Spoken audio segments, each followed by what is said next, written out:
السلام علیکم۔ دا pyramids of گیزا۔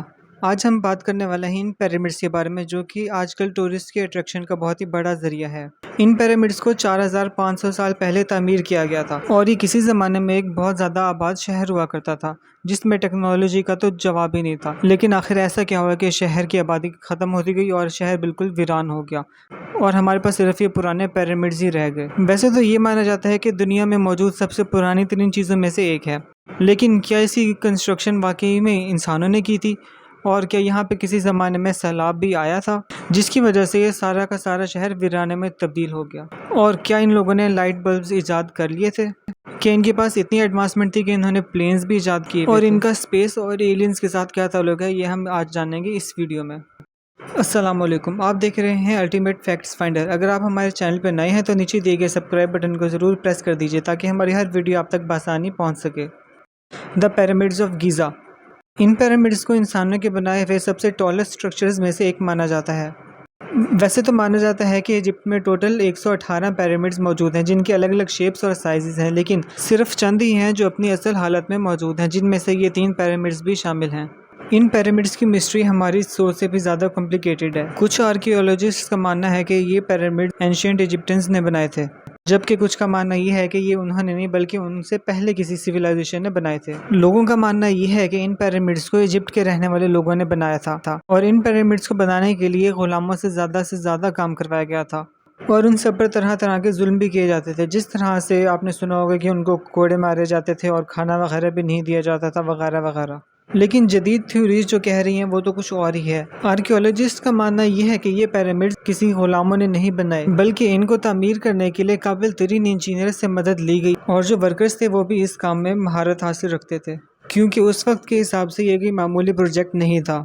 اور آرکیولوجسٹ کا ماننا یہ بھی ہے کہ ان پیرامڈز کی تعمیر کے دوران ایک وقت پہ 1 لاکھ ورکرز کام پہ لگے ہوئے تھے اور یہ ورکرز معمولی انسانوں سے زیادہ طاقتور تھے اور اسی وجہ سے یہ پیرامڈ صرف اور صرف 20 سال کے ٹائم میں تعمیر کر دیا گیا۔ مانا جاتا ہے کہ ایک پیرامڈ کے اوپر 23 لاکھ پتھروں کا استعمال کیا گیا اور ہر ایک پتھر کا وزن تقریباً 50 ٹن بتایا جاتا ہے، تو یوں ایک پیرامڈ کا وزن کل ملا کر 6 لاکھ ٹن بن جاتا ہے۔ اب اس کے ساتھ ساتھ سوال ایک یہ بھی پیدا ہوتا ہے کہ آخر اتنے بڑے پیرامڈ کو بنانے کے لیے اتنے زیادہ پتھر لائے گئے، لیکن وہ پتھر کہاں سے لائے گئے اور کس طریقے سے لائے گئے؟ آرکیولوجسٹ کا ماننا یہ ہے کہ ان پتھروں کو بحری جہازوں کے ذریعے لایا گیا تھا۔ اس زمانے میں جن بحری جہازوں کا استعمال کیا گیا تھا ان بحری جہاز کے ماڈل آج بھی ایجپٹ کے میوزیم میں محفوظ رکھے گئے ہیں۔ جب ان پیرامڈز کو بنانے کے لیے پتھر یہاں تک پہنچ گئے تو اگلا کام شروع ہوا اس کو تراشنے کا اور اس کو ایک پرفیکٹ شیپ دینے کا تاکہ یہ ایک دوسرے کے اوپر آرام سے رکھے جا سکیں۔ ان پتھروں کو تراشنے کا کام اس وقت کے بہت ہی قابل ترین ورکر سے کروایا گیا تھا، جس وجہ سے آج بھی یہ پتھر اپنی جگہ پہ موجود ہیں۔ ان پتھروں کو ایک پراپر شیپ دینے کے لیے اوزاروں کا استعمال کیا گیا جن میں سے ہتھوڑے اور بھی کچھ چیزیں شامل تھیں۔ اس وقت کے اوزار زیادہ تر تانبے کے بنے ہوتے تھے۔ جب ان پتھروں کو تراشنے کا کام مکمل ہو چکا پھر ان کو گھسیٹ کے اوپر تک لے کے جایا گیا، جن کے لیے بہت سارے ورکرز کی بھی مدد لی گئی اور کچھ کرینیں بھی بنائی گئیں۔ یہ کرینیں آج کل کے زمانے کی کرینوں کی طرح تو بالکل بھی نہیں تھیں، لیکن یہ تھوڑی سی ڈفرینٹ دکھتی تھی اور وہ بھی لکڑی کی بنی ہوئی۔ ان پیرامڈز کو بنانے کے لیے جو پتھر باہر کی طرف لگے ہوئے ہیں وہ الگ کوالٹی کے ہیں اور جو اندر والے ہیں وہ الگ میٹیریل کے ہیں۔ پیرامڈز کی باہر والی لیئر کو لائم سٹون کے ساتھ بنایا گیا تھا اور ٹوٹل ایک پیرامڈ کے اوپر 5.5 ملین لائم سٹون یوز ہوا تھا۔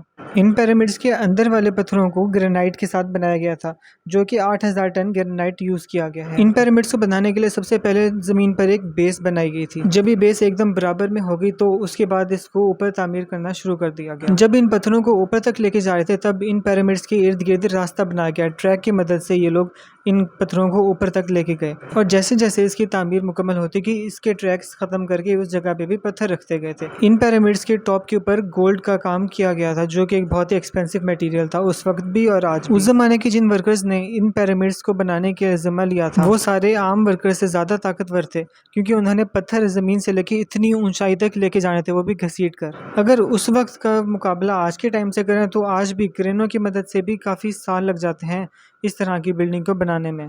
کچھ آرکیولوجسٹ کا ماننا یہ بھی تھا کہ یہ پیرامڈ صرف باہر سے دکھنے کے لیے نہیں ہے، ان کے اندر بھی کچھ نہ کچھ موجود ہو سکتا ہے۔ اسی وجہ سے الگ الگ وقت میں الگ الگ دور میں ان پیرامڈز کے اندر ریسرچز کی جاتی رہی ہے۔ پھر کسی زمانے میں ان پیرامڈز کے اوپر سائنسدانوں نے ایک خاص قسم کی شعاعیں ڈالیں جس سے معلوم ہوا کہ اس پیرامڈز کے اندر کچھ سیکرٹ چیمبرز بھی تعمیر کیے گئے ہیں۔ اور ان چیمبرز کا نام انہوں نے کنگ چیمبر اور کوئنس چیمبر رکھ دیا ہے۔ جب ان پیرامڈس کے اندر ریسرچرز کی ٹیم پہنچی تو انہوں نے کچھ ایسی چیز دیکھی جن کی انہیں بالکل بھی امید نہیں تھی۔ یہاں پر ایک پتھر کا بنا ہوا سلیب موجود تھا، لیکن یہ ایک دم خالی سلیب تھا، نہ ہی اس کے اندر کوئی ممی تھی اور نہ ہی کسی قسم کا کوئی خزانہ موجود تھا۔ تو اس بارے میں آرکیولوجسٹ نے یہ بھی سوچا کہ اتنے وقت سے لوگ یہاں پہ آئے ہوں گے اور خزانے وغیرہ کو لوٹ کے جا سکتے ہیں، لیکن ایک سوال یہ بھی پیدا ہوتا ہے کہ یہ سلیب یہاں پہ لایا کیسے گیا؟ اس پورے چیمبر میں پتھر کا ایک یہی چھوٹا سا راستہ تھا جہاں سے انسان بھی مشکل سے گزر سکتا تھا، تو آخر ایک یہ پتھر کیسے گزارا گیا ہوگا؟ آرکیولوجسٹ کا ماننا یہ بھی تھا کہ جس وقت ان پیرامڈس کو تعمیر کیا جا رہا تھا یہ سلیب تب رکھا گیا ہوگا جیسا کہ آج سے 4500 سال پہلے۔ آرکیولوجسٹ کا ماننا یہ بھی تھا کہ اس زمانے کے بادشاہوں کی ممی کو اسی پیرامڈس کے اندر دفن کیا جاتا تھا، اور اس خالی پتھر کے اندر بھی کسی زمانے میں کوئی نہ کوئی ممی ہوا کرتی تھی اور اس کے ساتھ خزانہ بھی ضرور ہوگا۔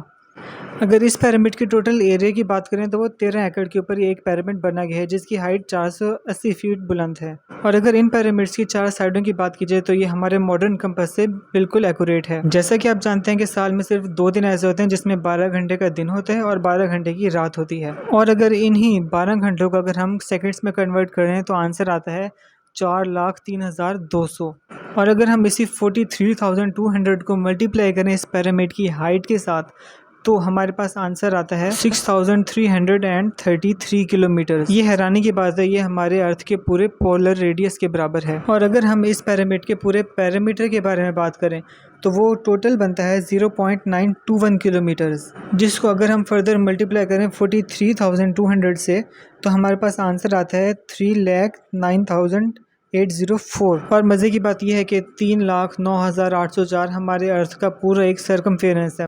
تو آخر ان اینشینٹ سویلائزیشن کی کیلکولیشنز آج کے دور کے مقابلے کس طرح ایڈوانس تھی، کس طرح ان کو ہر ایک چیز معلوم تھی، اور اگر بات ان پیرامڈس کے لیول کی جائے تو ایک دم یہ 100% ایکوریٹ ہے، اور اس طرح کی ایکوریسی صرف آج کل کے زمانے میں ہی پاسبل ہے جو کہ صرف مشینوں کے ذریعے کی جاتی ہے۔ اور اگر ان پیرامڈس کی والز کے بارے میں بات کی جائے تو یہ ایک دم ایکوریٹلی ایک دوسرے کے ساتھ اٹیچ ہیں۔ ان چاروں والز کی ہائٹ زمین سے لے کے اوپر والی ٹاپ تک کی 230 میٹرز بتائی گئی ہے۔ ایک آرکیولوجسٹ نے اپنی ایک بک کے اندر اورین کانسلیشن کا ذکر کیا ہے، جس میں اس کا کہنا یہ ہے کہ یہ تینوں پیرامڈز 3 سٹارز کے ذریعے بنائے گئے تھے، مطلب یہ پیرامڈز اس وقت جہاں موجود ہیں وہ ایک دم اورین کانسلیشن کے ڈائریکٹ نیچے ہیں۔ اور اگر آج کی بات کی جائے تو آج بھی ان پیرامڈس کی لوکیشن ان سے بالکل بھی میچ نہیں کرتی، اور نہ ہی آج سے 4500 سال پہلے میچ کرتی تھی، جس سے معلوم یہ ہوتا ہے کہ یہ پیرامڈس ایجپٹ کے لوگوں نے تو بالکل بھی نہیں بنائے بلکہ اس سے پہلے کسی سویلائزیشن نے بنائے تھے۔ ساتھ ہی ساتھ آپ کو ایک اور مزے کی بات بھی بتاتے چلیں، ان تینوں پیرامڈس کے ساتھ ایک مجسمہ ہے جس کو اسفنکس بھی کہا جاتا ہے۔ اس مجسمے کے اوپر آپ ایک قسم کے نشانات دیکھ سکتے ہیں، اور اس طرح کے نشانات پتھروں کے اوپر صرف اس وقت آتے ہیں جب پتھر کے ساتھ سے پانی گزرتا ہے۔ جب کسی پتھر کے ساتھ مسلسل پانی گزرتا رہتا ہے تو وہ اس طرح کے نشانات چھوڑ جاتا ہے۔ آپ سب نے آئس ایج کے بارے میں سنا ہی ہوگا۔ سائنٹسٹ کا ماننا یہ بھی ہے کہ آج سے 25,000 سال پہلے پوری دنیا برف سے ڈھکی ہوتی تھی، اور 25,000 سال پہلے اتنی زیادہ برف کا پگھلنا کافی زیادہ پانی کا باعث بنا ہوگا، اور یہ پانی ضرور ہی یہاں سے گزرا ہوگا، جس کی وجہ سے ان پیرامڈس کے اوپر یہ ایروجن کی لائنز بنی ہوئی ہیں۔ اور اس وقت بھی سولر ایکونوکس کا معلوم ہونا اور ان پیرامڈس کا آج کے کمپس کے ذریعے ایکول ہونا اور اس کی چاروں والز ایک دوسرے کے ساتھ پراپرلی الائن ہونا، یہ سب تو کچھ اور ہی طرف اشارہ کر رہا ہے، جیسے کہ یہ انسانوں نے بنائے ہی نہ ہو۔ اور اگر ان پیرامڈس کے اوپر موجود ان ہیروگلیفکس کے بارے میں بات کی جائے تو اس سے اندازہ یہ ہوتا ہے کہ یہاں پہ کسی بھی کنسٹرکشن کے بارے میں نہیں لکھا گیا کہ آخر ان کی پیرامڈس کی کنسٹرکشن انہوں نے کس طرح سے کی تھی۔ یہاں سے آرکیولوجسٹ کے بارے میں یہ کافی بڑا چیلنج بن جاتا ہے، کیونکہ یہاں پہ کنگز چیمبر میں خالی 1 پیس گرینائٹ بھی ملا تھا، تو پھر آرکیولوجسٹ نے سوچا کہ ہمیں یہاں پہ مزید ریسرچ کرنی چاہیے تاکہ پیرامڈ کی مسٹری کو ہم اچھے سے سالو کر سکیں۔ ان پیرامڈس کے اندر آرکیولوجسٹ کو ایک ٹنل بھی ملی، چھوٹی سی تھی جس کے اندر انسان نہیں جا سکتا تھا، اس لیے اس کے اندر انہوں نے روبوٹک کیمرہ بھیجنے کا سوچا، لیکن جب اس روبوٹک کیمرے کو آگے بھیجا گیا تو اس کے آگے دیوار تھی جس کے اندر انہوں نے ایک ڈرل مشین کے ذریعے سوراخ کر دیا۔ جب سوراخ میں سے اندر دیکھا گیا تو اس کے آگے پتھر کی ایک اور دیوار تھی جس کے آگے سے اب گزرنا ناممکن تھا، لیکن جب کیمرہ کے اینگل کو نیچے کی طرف کیا گیا تو وہاں پہ پتھر موجود تھے جن کے اوپر کچھ اس طرح سے لکھا ہوا تھا۔ یہ پتھر تقریباً 1 سینٹی میٹر دور تھا اور اس کے اوپر لال رنگ سے یہ پینٹ کیا گیا تھا۔ ان سب چیزوں نے آرکیولوجسٹ کو سوچ میں ڈال دیا تھا، کیونکہ یہاں سے ان لوگوں کو کچھ بھی سراغ نہیں ملے تھے، جیسے کہ اس کی تعمیر کس طرح کی گئی، اگر انسانوں نے کی یا کسی اور مخلوق نے کی۔ لیکن تمام ریسرچرز اس کی ریسرچ کرنے میں لگے رہے ہیں کہ اس کی مسٹری کو کسی نہ کسی طرح سے سالو کر ہی لیا جائے۔ آرکیولوجسٹ کو ان پیرامڈس کے قریب سے کچھ ہڈیاں بھی ملی، اور یہ ہڈیاں معمولی ہڈیوں کی طرح نہیں تھیں۔ معلوم یہ ہوتا ہے کہ یہ ہڈیاں انسانوں کی ہیں، لیکن یہ ہڈیاں فریکچر ہوئی ہوئی تھیں جن کو بعد میں میڈیکل ایڈ دی گئی تھی، مطلب ان کے آپریشنز وغیرہ بھی کیے گئے تھے۔ یہی نہیں بلکہ یہاں پہ انسانوں کی کچھ کھوپڑیاں بھی ملی جن کا ٹریٹمنٹ کیا گیا تھا، جس سے یہ معلوم ہوتا ہے کہ اگر انسانوں نے یہ پیرامڈ بنائے تھے تو وہ غلام تو بالکل بھی نہیں تھے، کیونکہ کسی بھی غلام کے اوپر اتنی توجہ تو نہیں دی جاتی کہ انہیں میڈیکل ایڈ فراہم کی جائے۔ ریسرچرز نے ان کھوپڑیوں کو ریکنسٹرکٹ کرنے کی بھی کوشش کی ہے تاکہ یہ پتہ لگایا جا سکے کہ اس وقت کے لوگ کس طرح سے دکھتے تھے۔ آرکیولوجسٹ کا ماننا یہ ہے کہ یہ پیرامڈز ہزاروں سالوں سے بند ہیں اور ان پیرامڈز کے اندر کوئی بھی انسان داخل نہیں ہو سکا، اور کچھ لوگوں کا ماننا یہ بھی ہے کہ یہ پیرامڈز ایک وقت کھولے گئے تھے۔ کچھ لوگوں کا ماننا یہ ہے کہ یہ پیرامڈ ہارون الرشید اور مامون الرشید کے دور میں کھولے گئے تھے۔ لوگوں کا ماننا یہ بھی ہے کہ جب ہارون الرشید اور مامون الرشید کے دور میں یہ پیرامڈ کھولا گیا تھا تو اس وقت کے کافی زیادہ اوزار اس میں استعمال کیے گئے تھے، لیکن ان کی مدد سے یہ بالکل بھی نہیں کھلا، بلکہ صرف اور صرف ایک ہاتھ کے زور سے ایک پتھر کو ہلایا گیا جس کی وجہ سے اس کا دروازہ کھل گیا تھا۔ اور جب وہ بادشاہ پیرامڈ کے اندر داخل ہوئے تو وہاں پہ انہیں ایک ممی ملی جس کے ساتھ ایک لکھا ہوا پیج بھی موجود تھا۔ یہ پیج آج کل کی زبان میں تو نہیں تھا، لیکن یہ اسی اینشینٹ سیویلائزیشن کے دور کا ہی لکھا ہوا تھا۔ لکی بات تو یہ تھی کہ بادشاہ کے ساتھ ان کا ٹرانسلیٹر بھی موجود تھا جو کہ ان لینگویج کو تھوڑا بہت جانتا تھا۔